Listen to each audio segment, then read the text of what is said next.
અને ચૂંટણીના પરિણામોમાં દિલ્હી આપને મોટો ઝટકો લાગ્યો છે। પૂર્વ ડેપ્યુટી સીએમ મનીષ સિસોદિયા ચૂંટણી હારી ગયા છે।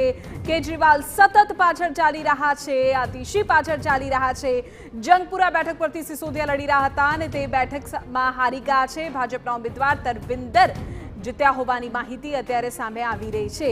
કેજરીવાલ પણ પાછલા સતત 9-10 રાઉન્ડથી તેઓ પણ પાછળ ચાલી રહ્યા છે। તો આ મોટા સમાચાર અત્યારે સામે આવી રહ્યા છે દિલ્હીથી। આમ આદમી પાર્ટીના મોટા ચહેરાઓ કે જેને લઈને વિગતો। हम सब कार्यकर्ताओं ने मिलकर बहुत मेहनत से लड़ा। जंगपुरा के लोगों ने, जंगपुरा विधानसभा के लोगों ने भी बहुत प्यार मोहब्बत सम्मान दिया, लेकिन 600 वोट से लगभग 600 वोट से उसमें हम पीछे रह गए।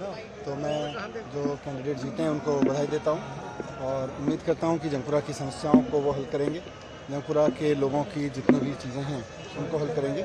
बाकी तो अब बाकी देखते हैं। सर काफ़ी टफ फाइट रही है, कैसे देखते हैं, कहाँ चूक हो गई? नहीं, अब चूक तो आपको बताएंगे एनालिसिस करके। તો મનીષ સિસોદિયાને તમે સાંભળી રહ્યા હતા, જેમાં તેમણે કહ્યું કે એનાલિસિસ કરીશું આગામી સમયમાં, પરંતુ જે જીત્યા છે તે ઉમેદવાર ચોક્કસપણે જંગપુરાની જનતાની સેવા કરે। આપણી સાથે આમ આદમી પાર્ટી તરફથી અજીતભાઈ નોખીલ પણ અત્યારે જોડાઈ ગયા છે। અજીતભાઈ, સૌથી પહેલું રિએક્શન તો અત્યારના જે સમાચાર છે એના ઉપર જ આપનું જોઈએ છે। તમારા પૂર્વ ડેપ્યુટી સીએમ મનીષ સિસોદિયા હારી ગયા છે। પૂર્વ સીએમ કે જે પણ છેલ્લા 9-10 રાઉન્ડથી પાછળ ચાલી રહ્યા છે, વર્તમાન સીએમ પણ અત્યારે પાછળ ચાલી રહ્યા છે। આપનું સૌથી પહેલું રિએક્શન।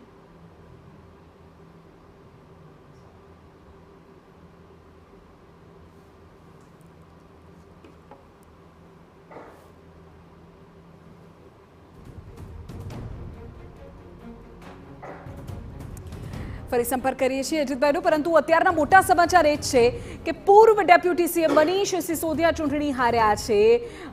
પૂર્વ સીએમ કેજરીવાલ કે જેઓ પાછળ ચાલી રહ્યા છે, વર્તમાન સીએમ આતિશી કે જેઓ પણ અત્યારે પાછળ ચાલી રહ્યા છે, અને એ સિવાયના બીજા ઘણા મોટા નામ કે જેઓ અત્યારે ચૂંટણીના જંગમાં પાછળ ચાલી રહ્યા હોવાની વિગતો સામે આવી રહ્યા છે।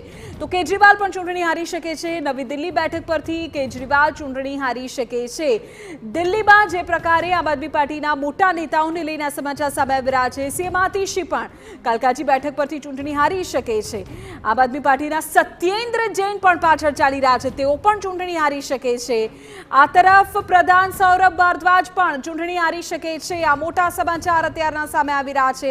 સતત માહિતી મળી રહી છે તે અનુસાર આમ આદમી પાર્ટીના દિગ્ગજ નેતાઓ કે જેઓ ચૂંટણીના આ જે પરિણામો સામે આવી રહ્યા છે તેમાં અત્યારે તો પાછળ સ્પષ્ટપણે દેખાઈ રહ્યા છે। તો આ મોટા સમાચાર વધુ એક સામે આવી રહ્યા છે। 10મા રાઉન્ડમાં પણ કેજરીવાલ સતત પાછળ છે। તમે જુઓ, સતત નવી દિલ્હીથી અપડેટ સામે આવી રહી છે। 1844 મતનું અંતર છે અત્યારે। 1844 મતથી કેજરીવાલ પાછળ ચાલી રહ્યા છે અને ભાજપના પ્રવેશ વર્મા નવી દિલ્હી બેઠક પરથી કેજરીવાલની સામે સતત આગળ।